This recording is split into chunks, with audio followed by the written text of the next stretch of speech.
Good evening. You're about to meet a professional killer, a man whose name may not be familiar, Philip Leonetti. But there has never been a mob informant like him. He admits to 10 murders, and in 1989 became the highest-ranking mobster ever to give chapter and verse on all the mob's dirty deals. It was the most stunning betrayal the mob had ever known, but an even bigger blow to his own family. Because Leonetti was a third-generation hitman and gangster, born into the life. Now he's marked for death. As you listen to his brutally candid conversation with Forrest Sawyer about the making and breaking of a mob prince, remember, this isn't a character in a movie. He's the real thing.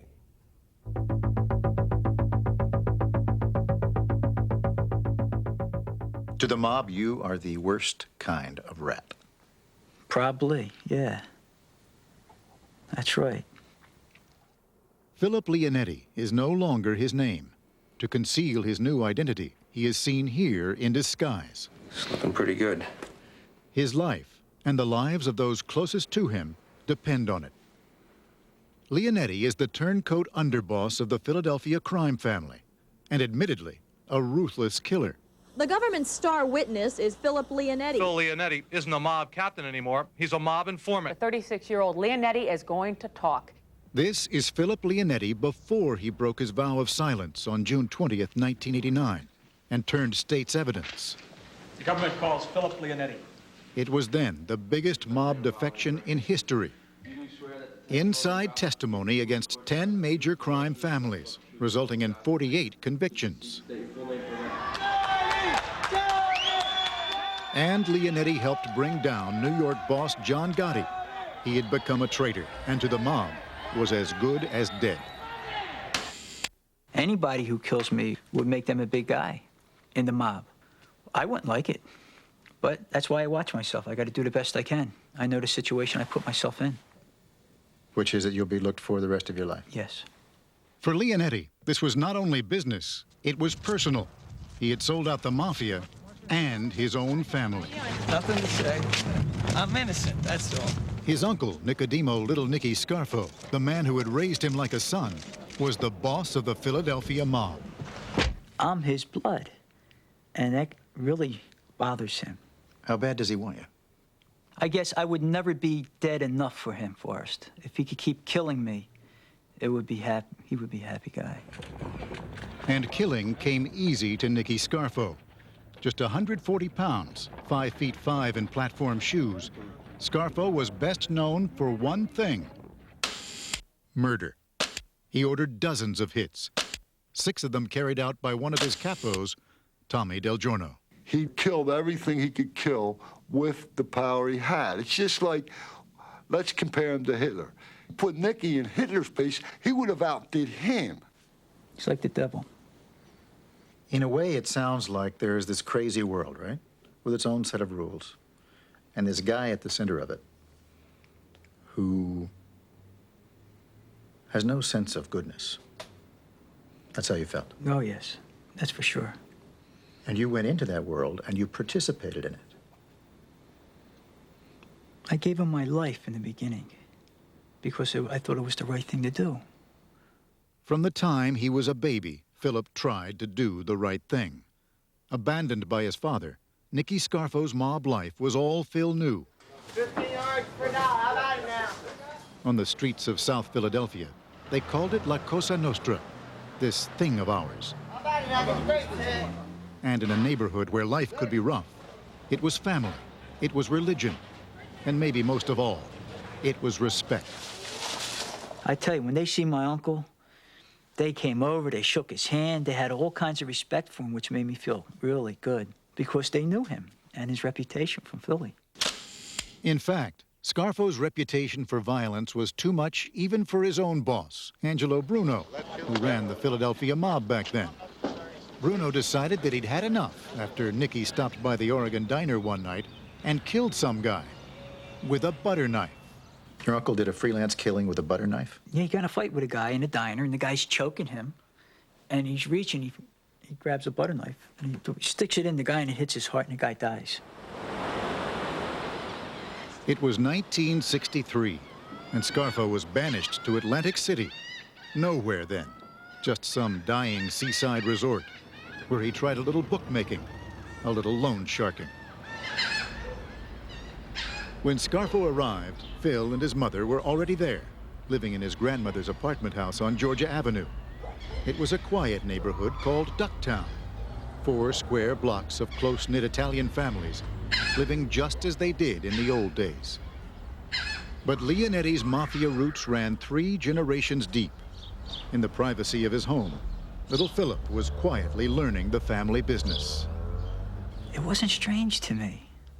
I felt like that girl Marilyn in the Monksters. When she was with the Monksters, we thought they were different, the way they looked, but she thought everything was normal. And she was normal. She looked normal. You know, I don't know how to explain that. What is odd to somebody from the outside was just life to you. Yeah, that was my family. And when a 10-year-old boy was asked to be his uncle's decoy to help get rid of a pickup truck used for a Mafia hit, it was great. And he even told me how he killed the guy, the way he shot him, then he had to stab him with an ice pick. It was a terrible, terrible thing he did, but he did it to a bad man, and the man deserved it.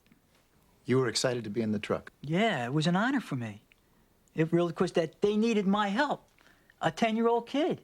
These guys that I respected and looked up to, that they needed me. It was great. I loved it. If you had to pick out the one person who was going to go wrong in all the kids that you knew there, would you have guessed right? I certainly would not have picked Phil Leonetti. Today, Frank Formica runs his family's bakery in Ducktown. Back then, he hung out with Philip, when Leonetti seemed like just another kid on the block. The altar boy at St. Michael's Church who bought fish every Friday for the nuns, who starred on the varsity basketball team at Holy Spirit High School, who obviously knew how to keep his mouth shut. Did you see anything that could suggest what he later became? Absolutely not. Never violent. Never violent. Never even looked angry. Just kind of quiet. Quiet, I mean, not stupid quiet. I mean, not dumb, not like he was like a potted plant. He just was not the kind of guy that you would think he was just like this laid-back personality. Never anything like what he became. In 1971, at age 18, Philip's double life came to an end. His uncle was serving time in New Jersey's Yardville prison and needed someone to send messages back to his gang. That someone was Phil. By the time his uncle was released, Leonetti knew college was out. Full-time life in the mob was in. And the day he gets out, I pick him up. And I didn't leave his side since. From that time on, I was with him the whole time. As your uncle went up in power? I was there. I was with him the whole time. Everything that happened. Shootings, beatings, extortion. And then in 1979, Scarfo figured his nephew was ready for the big time. To prove himself, he had to deal with a guy from the neighborhood named Vince Falcone, one of Phil's friends who had managed to insult Scarfo. The two of them invited Vince over for a couple of drinks. I picked the bottle up, the scotch bottle, start drinking it to try and break the little bit of tension that was there. And I said, Vince, come on, get some ice. It's in the refrigerator. Come on, let's make some drinks. He came in, he went to the refrigerator and opened the freezer, and that's when I shot him. How many times did you shoot him? I shot him once in the back of the head, and after he fell down, my uncle listened to his heart, and he said to shoot him again in the heart. And I shot him again in the heart. Do you not feel any sort of... What do you feel? I feel nothing. I don't feel nothing. I feel cold. He was 100% Scarfo. He grew up to have the same heartless, cold, calculating feelings that his uncle had. He grew up. It's just what the uncle wanted. He couldn't have got a robot better. Those photographs are all in color, aren't they? They're very gory. The only problem was there was an eyewitness, and the case wound up in court. But Nicky knew how to fix that, too. We find Nicodemo Scarfo not guilty, Philip Leonetti not guilty. Phil says that for a bargain $3,000 bribe to a policeman, they bought themselves a solid alibi. The verdict came in. Verdict came in. Everybody in the corner, like they couldn't believe it. They were in shock. The cops got mad. Oh, my God. Everybody was upset except us. Well, there's a good reason. You got away with murder. Yeah. Yeah, we did. But they didn't have enough evidence anyway. Okay, yes, we did get away with murder.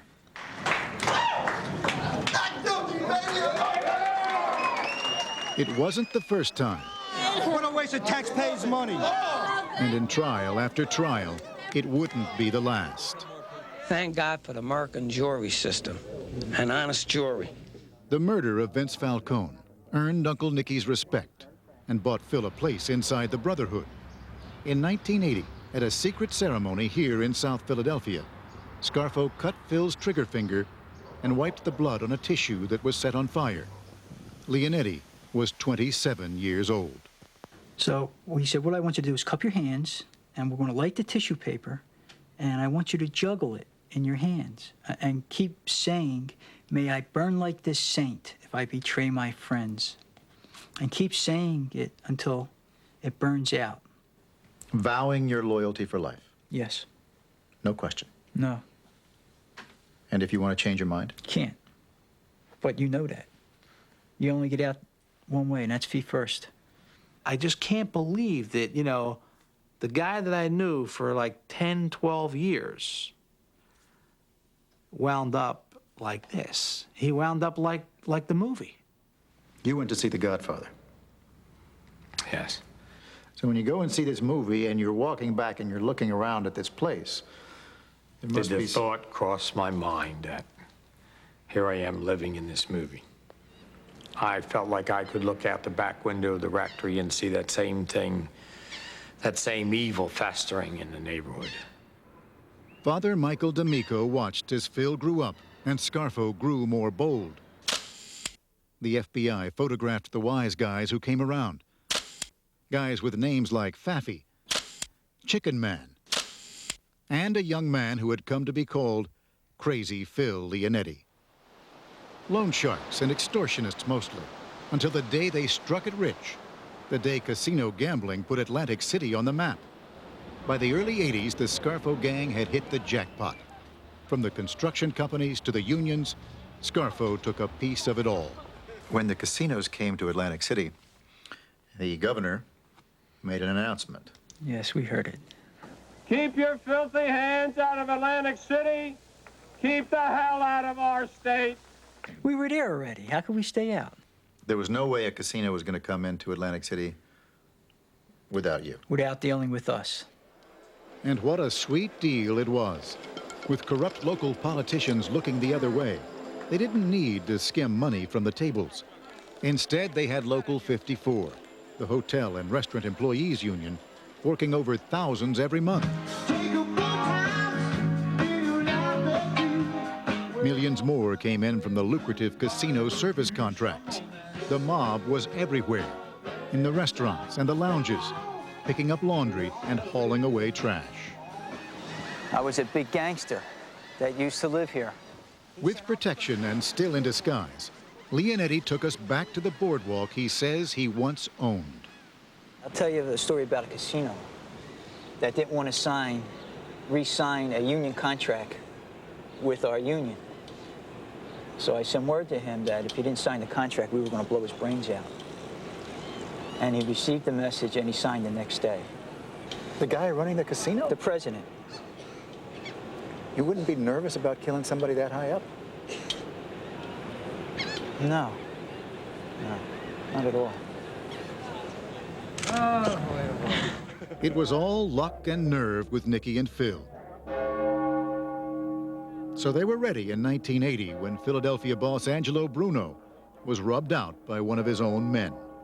What about his alleged affiliation with underworld crime? We don't know anything about it. We just know he was a wonderful person. Less than a year later, the FBI watched as Nicky became the big boss. And Phil, he was the guy who made it all happen. He became what every mafioso is, an extremely ruthless, self-centered, merciless killer. There was no change of heart. It was done. And I think that made him the real power behind Nicky, because he was so predictable. Yes, he's as mean as his uncle. He's as vicious as his uncle. The only difference in him and Scarfo was Scarfo came first. Nicky and Phil were feeling bigger than life with a Florida retreat and their own 41-foot cabin cruiser called Usual Suspects, and the boys were welcome to come on down. As for the cops, what were they going to do about it? If you're going to be a gangster, a criminal, you would think you'd hide from the law. Nicky didn't. He was thumbing his nose at everybody. He said, I'm Nicky Scarfo. Pay attention. We should have just got, like, jackets and said mob on them so that everybody knew, and we wouldn't have had to do this stuff, you know. Put mob on the sleeve, mob on the back, and put little hats, mob. Put Italian on the back, mob in the front, or mob in the front, Italian in the back, so they knew it was the Italian mob. Don't get it mixed up with any other mob, you know what I mean? And when it came to killing, Nicky Scarfo had his own special approach. Enjoy your work and make sure people know you're there. Like in the old days, he would like to kill people right in the street, like James Cagney and Humphrey Bogart and all them guys. Right in the street, blast them, broad daylight, anytime. And that's how he'd like to do things. Right out there for everybody to see. That's right. Why? He was a mob boss, and that's what he wanted everybody to know he was. The police say it has all the signs of a classic mob hit. Everybody knew who he was, all right. And everybody knew the more power Nicky got, the more paranoid he became. He started seeing enemies everywhere, even inside his own gang. Narducci was hit 9 times. Chicky Narducci was gunned down just 50 yards from his home. Enrico Riccobini killed himself right after he saw Philip staring at him through a store window. And when Pat the Cat failed to show up for a hit, Nicky made sure Pat took the fall instead. And everybody I met who got killed, I mean, there wasn't one guy I met twice sometimes, because they did something, they got killed. Oh, you remember this guy? Yeah, well, we had to kill him. You know, after it catches up to you after a while, Forrest. You keep pushing it off on your uncle. He was bad. He did this. I tried to do good. Phil. Right. Well. It was you. Yeah. There's no getting around it. But the things I did, I tried not to make them evil. You don't get around it, Phil. I know, but I tried. You know, and I did the best I could. Even though I killed bad people, I don't think that was evil. You don't think killing people? Bad people? No, I feel like I'm a soldier in the army like the other army guys. When they kill the Bosnians or Russians or Vietnamese, I mean, they don't even know them guys. At least I know who I'm killing is a bad man. So you don't feel bad about it? No. No, I don't. That was them for us. I don't, you know. Do you feel bad about it now? No. Hey, Nicky, how about a few words? Nicky Scarfo's killing frenzy made him the most violent mob boss of his time. But one more murder was still to come, and it would turn even Scarfo's most loyal ally against him.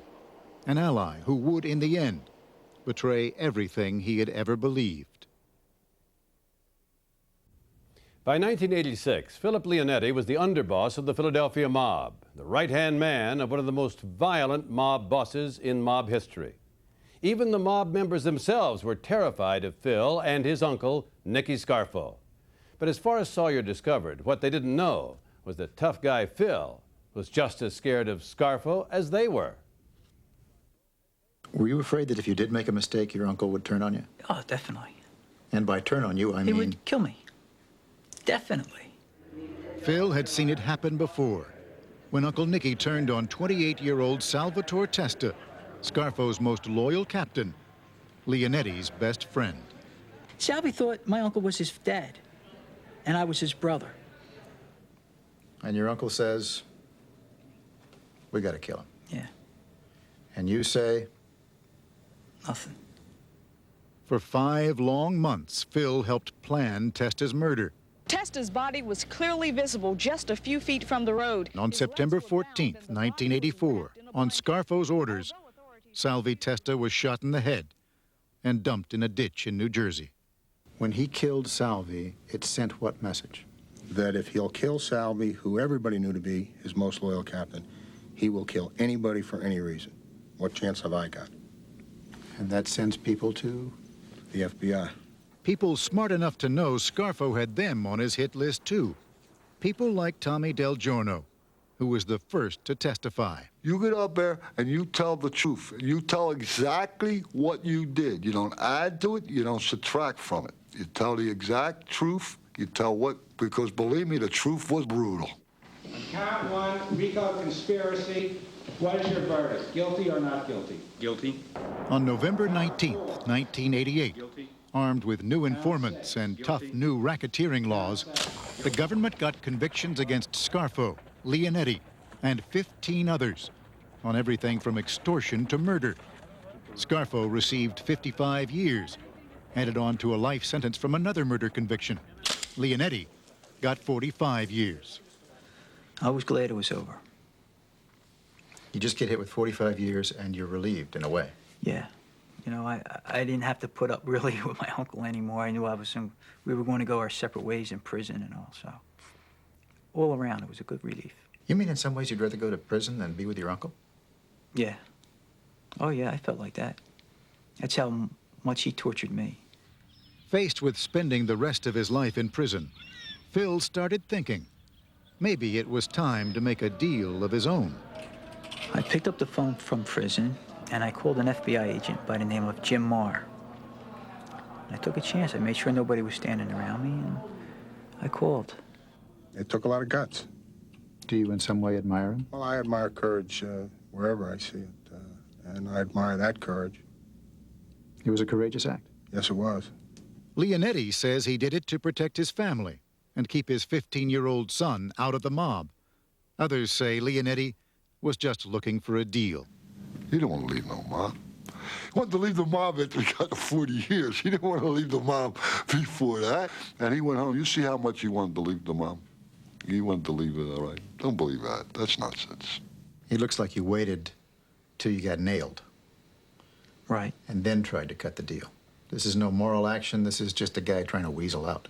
Hey, it was still worth it for me to get my son out of this life and my mother, and my wife. If they said they weren't going to let me out at all, what was I going to do? I still would have done it. News of Leonetti's betrayal enraged Nicky Scarfo. In letters to his lawyer from prison, he wrote, "I live with my embarrassment and disgrace of my lying rat ex-nephew. I maintain myself only to see these people suffer someday. This keeps me going." This suggests that he probably wasn't happy. No. And no, I know he's not happy. For the rest of his life, he'll feel that way. Oh, yeah. He would like me dead, my mother dead, my son dead. Not just me. For him, he wants us all dead. The FBI agreed to keep Leonetti safe in prison and hide his family from Scarfo's men. And then Phil started talking against 10 major crime families, resulting in 48 convictions so far. I look at the families in the courtroom, and I remember seeing my families in the courtroom when I was a defendant and people testifying against me. I know how they feel, and it's a bad feeling. You know? It bothers me. On September 14th, 1992, after serving only 5 years, 5 months, and 5 days of his 45-year sentence, Leonetti was given his freedom, complete with a new name and a new Social Security number. But what about the FBI's promise of a fake background that would let him blend in with the straight world? He's out of luck as long as I'm here, because I don't think we have that obligation, and we certainly don't have that responsibility. The new head of the Philadelphia FBI, Bob Ryder, turned him down flat. Let's say you don't have a background at all. What's the problem?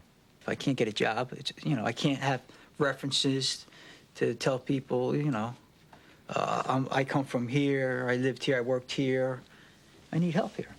So I guess my question to Phil is, if he wants more money or more considerations, what I would ask Phil is, how much is his freedom worth to him? So you're not going to do anything for him? Probably not. But it wasn't Bob Ryder who made the promises to Phil. It was agents Klaus Rohr and Jim Marr. You told him man to man, here's what we're going to do. Yes. He was counting on it. That's right. And we didn't do it. How does that make you feel? Not very good, to be honest with you. I mean, what good is an identity without a background? Today, Phil Leonetti is in hiding with no job.